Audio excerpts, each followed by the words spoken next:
എല്ലാ സമയത്തും ദിക്ർ വേണം. വാഹനത്തിൽ കയറുന്ന ആൾക്കാർ കയറുമ്പോ ചൊല്ലും, ഇറങ്ങുമ്പോ ചെല്ലാൻ ദിക്റൊന്നുമില്ലല്ലേ? അങ്ങനെ പഠിച്ചിട്ടില്ല, ഓർമ്മിച്ചിട്ടില്ല. ഇറങ്ങുമ്പോഴുണ്ട് ദിക്ർ, ഇറങ്ങുമ്പോഴുണ്ട്. കയറുമ്പോ മാത്രം ബിസ്മില്ലാഹ് ചൊല്ലിട്ട് കയറുന്നു. പിന്നെ സുബ്ഹാനല്ലദീ സഖറ ലനാ എന്നൊക്കെ ചൊല്ലും. ഇറങ്ങുമ്പോഴും ഇല്ലേ? ഇറങ്ങുമ്പോഴും ചൊല്ലണം ദിക്ർ. ഇറങ്ങുമ്പോ ചൊല്ലണം. എന്ത് ചൊല്ലണം? ഖുർആൻ പഠിപ്പിച്ചില്ലേ ദിക്ർ? റബ്ബി അൻസിൽനി മുൻസലൻ മുബാറകൻ വഅൻത ഖൈറുൽ മുൻസിലീൻ. വാഹനത്തിൽ ഇങ്ങനെ ഇറങ്ങുമ്പോ പഠിച്ചോനെ, ഞാൻ ഒരു നാട്ടിൽ വന്ന് ഇറങ്ങാൻ, ഈ നാട്ടിന്റെ ഹാലൊന്നും എനിക്കറിയില്ല, നല്ല ബർക്കത്തുള്ള അവസ്ഥയിലാക്കി തരണം. ഇവിടെ ഇറങ്ങുന്ന ഇറക്കം, ഇവിടെ ഇറങ്ങിയോണ്ട് മനുഷ്യനാകെ ദുരന്തവും ദുരിതവും ആകാൻ പാടില്ല, നല്ല ബർക്കത്തും റാഹത്തും ആക്കി തരണം എന്ന് സന്തോഷത്തോടെ ദിക്ർ ചൊല്ലിയിട്ട് വേണം ഇറങ്ങാൻ. എല്ലാ ഘട്ടങ്ങളിലുണ്ട് ദിക്ർ. കപ്പലിലൂടെ യാത്ര പോകുമ്പോ സ്പെഷ്യൽ ദിക്ർ, വിമാനത്തിലൂടെ യാത്ര പോകുമ്പോ സ്പെഷ്യൽ ദിക്ർ. എല്ലാ ദിക്റുകളും പഠിക്കണം, ചൊല്ലണം. വിവാഹ സമയത്തും വിവാഹാനന്തരവും സംസർഗ സമയത്തും എല്ലാ രംഗങ്ങളിലുള്ള ദിക്റുണ്ട്, ഒക്കെ പതിവാക്കണം. ദിക്റിൽ നിന്ന് നമ്മുടെ മനസ്സകന്നു പോകാൻ പാടില്ല.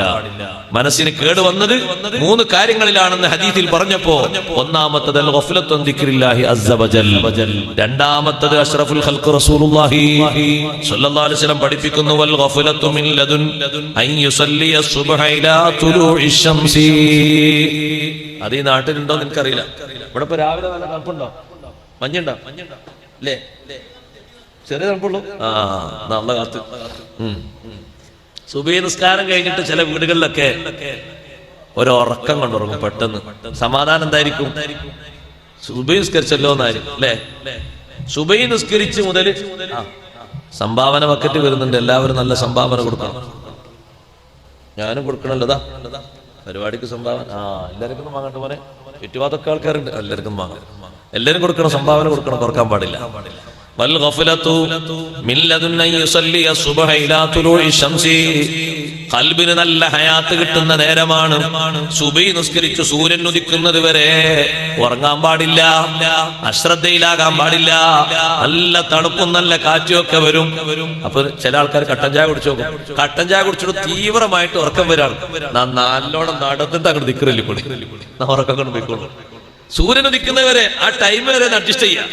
കുറഞ്ഞ നേരം, ആകെ 1 മണിക്കൂറും 10 മിനിറ്റോ ചില്ലറൊക്കെ ഉണ്ടാവുള്ളൂ. ആ ടൈമിന്റെ ഇടയിൽ ഉറങ്ങുന്നതില്ലേ നിങ്ങൾ നോക്കൂ. മിക്ക വീടുകളിലുമുള്ള ദുരന്തത്തിന്റെ കാരണം അതാണ്. ബറക്കത്ത് കുറയാനുള്ള കാരണം അതാണ്. സാമ്പത്തികമായി പുരോഗതി നഷ്ടപ്പെടാനുള്ള കാരണമാണ്. മാനസികമായി അഭിവൃദ്ധി തകരാനുള്ള കാരണം അതാണ്. ഹയാത്തിലുള്ള മഹാന്മാർ ഖൽബിനെ ഹയാത്താക്കുന്ന ഒരു നേരമാണത്. ഖൽബ് ഉണർന്നു കിട്ടാൻ ഞാനും നിങ്ങളും ദ്വാരക്കും എന്നു ഹദ്ദാദിന് ശേഷം യാ ഹയ്യു യാ ഖയ്യൂം അഹീൽ ഖുലൂബ തഹ്യാ എന്നാ മാത്രം പോരാ. അഹീൽ ഖുലൂബ, പടച്ചോനെ ഞങ്ങളെ ഖൽബിന് നീ ജീവനിട്ട് തരണം, സജീവത തരണം. നീ ഹയാത്തിട്ട് തന്നാൽ തഹ്യാ, ഖൽബ് സജീവമാകും. മഹാന്മാര് സജീവമാക്കിയ നേരമാണ് സുബ്ഹി നിസ്കാരം കഴിഞ്ഞ് സൂര്യൻ ഉദിക്കുന്നത് വരെ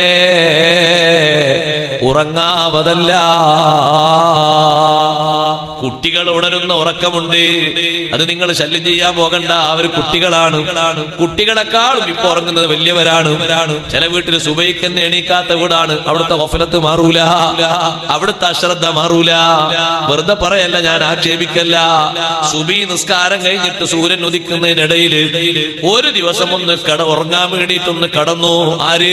സയ്യിദത്തു നിസാഇ അഹ്ലിൽ ജന്ന, സ്വർഗീയ സ്ത്രീകളുടെ നേതാവായ സയ്യിദത്തുനാ ഫാത്തിമത്തു സഹ്റ റളിയല്ലാഹു അൻഹ ഒന്ന് ഉറങ്ങാൻ വേണ്ടി കടന്നപ്പോ നബി സല്ലല്ലാഹു അലൈഹി വസല്ലം തങ്ങൾ വന്നിട്ട് പറഞ്ഞു, മോളെ ഫാത്തിമ, ഇത് ഉറങ്ങേണ്ട നേരമല്ല.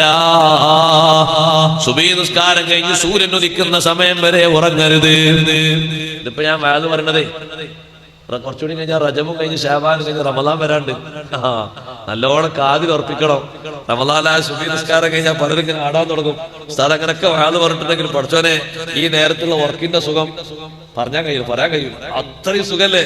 ഒരു 10 മിനിറ്റെങ്കിലും ഒന്ന് കിടക്കാതിരുന്നാൽ കുറച്ച് അഡ്ജസ്റ്റ്മെന്റ് ചെയ്യാം. സൂര്യൻ ഒന്ന് ഉദിച്ചാൽ കുറച്ചു നേരം കഴിഞ്ഞാണ്ട് ഉറങ്ങിക്കോളും. നല്ല സുന്നത്തായ ഉറക്കം.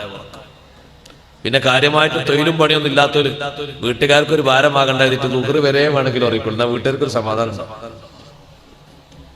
മറ്റേത് ഒന്ന് എണീറ്റാൽ അവിടെയും കുറ്റുണ്ടാവും, ഇവിടെയും കുറ്റുണ്ടാവും, അവിടെയും പ്രശ്നം ഉണ്ടാവും, ഇവിടെയും പ്രശ്നം ഉണ്ടാവും. ഓല് ഏകദേശം ഒരു 12 മണി വരെ ഉറങ്ങുമ്പോ ആ വീടും പരിസരമൊക്കെ നിശ്ചലമായിട്ട് അങ്ങനെ മുന്നോട്ട് ഇങ്ങനെ ഗമിക്കും. പ്രശ്നമൊന്നും ഉണ്ടാകൂല. ആ ടൈം വരെ ഉറങ്ങാനാണ്. സൂര്യൻ മധ്യത്തിൽ നിന്ന് തെറ്റുന്ന മധ്യരേഖയിൽ നിന്ന് മാറുന്ന ടൈം വരെ ഒരു ഉറക്കമുണ്ട്, സുന്നത്തായ ഉറക്കം, കൈലൂലത്ത് എന്ന് പറയാതില്ല. നമ്മളെ നാട്ടുകാർക്ക് ഒരു സ്വഭാവമുണ്ട്, മോശപ്പെട്ട സ്വഭാവം. എന്താണെന്നറിയോ? പറയാതിരിക്കാൻ പറ്റൂല. നിങ്ങൾക്ക് ഇഷ്ടപ്പെട്ടാലും ഇഷ്ടപ്പെട്ടില്ലെങ്കിലും പറയണല്ലോ. എന്താണത്? ഒറ്റ ദിവസം ഉറങ്ങൂല, പക്ഷെ വെള്ളിയാഴ്ച ഉറങ്ങും. ഒറ്റ ദിവസം ഉറങ്ങൂല, വെള്ളിയാഴ്ച സുബഹിസ്കാരം കഴിഞ്ഞാൽ സ്പെഷ്യൽ ഉറക്കാം. ആ ഉറക്കം തീരണമെങ്കിൽ എന്ത് വേണമെന്നറിയോ? ജുമുഅന്റെ ടൈമിന്റെ ഇഖാമത്ത് കൊടുക്കണ തൊട്ട് മുമ്പ് വരെ ഉണ്ടാകും ഉറക്കം. എന്നും കൈലൂലത്ത് ഉറങ്ങുന്ന സ്വഹാബ, ഖൈലൂലത്ത് ഉറങ്ങാത്തൊരു പകലാണ് വെള്ളിയാഴ്ച. അന്ന് ജുമുഅക്ക് വേണ്ടി നേരത്തെ ഒരുങ്ങി തയ്യാറാകേണ്ട ദിവസമാണ്. അന്നത്തെ ഖൈലൂലത്ത് എന്ന സുന്നത്ത് അവർ ഖളാ വീട്ടുന്നത് ജുമുഅ നിസ്കാരം കഴിഞ്ഞതിന് ശേഷമാണ്. നമ്മൾ ജുമുഅക്ക് മുമ്പ് ഒരു ഖൈലൂലത്ത്, ജുമുഅ കഴിഞ്ഞിട്ട് പിന്നെ ഒരു മൈലൂലത്ത്, എല്ലാ ടൈമിലും നമുക്ക് ഉറക്കാണ്. അതുകൊണ്ട് പേരിടാൻ പേരില്ലാത്ത കുഴപ്പമാണ്. ജുമുഅന്റെ മുമ്പുണ്ട് ശേഷമുണ്ട്. ജുമുഅ നിസ്കാരത്തിൽ തൽക്കാലല്ല, കാരണം അതെല്ലാരും ബാധിക്കുന്ന പ്രശ്നമാണല്ലോ. ഇതെല്ലാം ഉണർവാണ് സഹോദരങ്ങളെ. അപ്പൊ സൂര്യൻ ഉദിക്കുന്ന സമയം വരെ നിസ്കരിക്കാനില്ലാത്ത സഹോദരിമാരും ഉറങ്ങരുത്. സുബിയൊന്നും നിസ്കരിക്കാനില്ല എന്ന് പറയും ഉമ്മ, ഓളെ വിളിക്കണ്ട, നിസ്കാരല്ല, നിസ്കരിക്കാൻ പറ്റൂല, എന്നാലും ഉണരണം. എന്താ പണി? ദിക്ർ ചൊല്ലണം. ധാരാളം ദിക്റില്ല നേരത്ത് ബ്രഷൊക്കെ ചെയ്ത് നല്ലോണം ശുദ്ധി വരുത്തിയിട്ട് ദിക്ർ ചൊല്ലിക്കോട്ടെ. എന്താണ് ഈ 6-7 ദിവസം നിസ്കരിക്കാനില്ല എന്ന് കരുതിയിട്ട് സുബി കഴിഞ്ഞ് സൂര്യൻ ഉദിക്കുന്നത് വരെ ഉറങ്ങലാണോ? വേണ്ട. എഴുന്നേറ്റ് ദിക്ർ ചൊല്ലണം, സ്വലാത്ത് ചൊല്ലണം, ദുആ ചെയ്യണം. ഹൈളുകാരിക്ക് ദ്വാരക്കുന്നതിന് തകരാറൊന്നുമില്ല, സ്വലാത്ത് ചൊല്ലുന്നതിന് തകരാറൊന്നുമില്ല, ദിക്ർ ചൊല്ലുന്നതിന് തകരാറൊന്നുമില്ല. അങ്ങനെ ചെയ്യണമെന്നാണ് ഹദീസിൽ പഠിപ്പിക്കുന്നത്. ദിക്റും ദുആവും സ്വലാത്തൊക്കെ ഒരു പതിവാക്കണം. ഖുർആൻ ഓതാൻ ഏതായാലും പറ്റൂല, ഖുർആൻ തൊടാനും പറ്റൂല. പിന്നെ ഓതാ ദിക്റെങ്കിലും ചൊല്ലണം. നിസ്കാരം ഏതായാലും ഇല്ലല്ലോ, നിസ്കരിക്കേണ്ട നിർബന്ധമില്ല, നിസ്കരിക്കാനും പാടില്ല. എന്നാലും ആ ടൈം വെറുതെ കളയരുത്.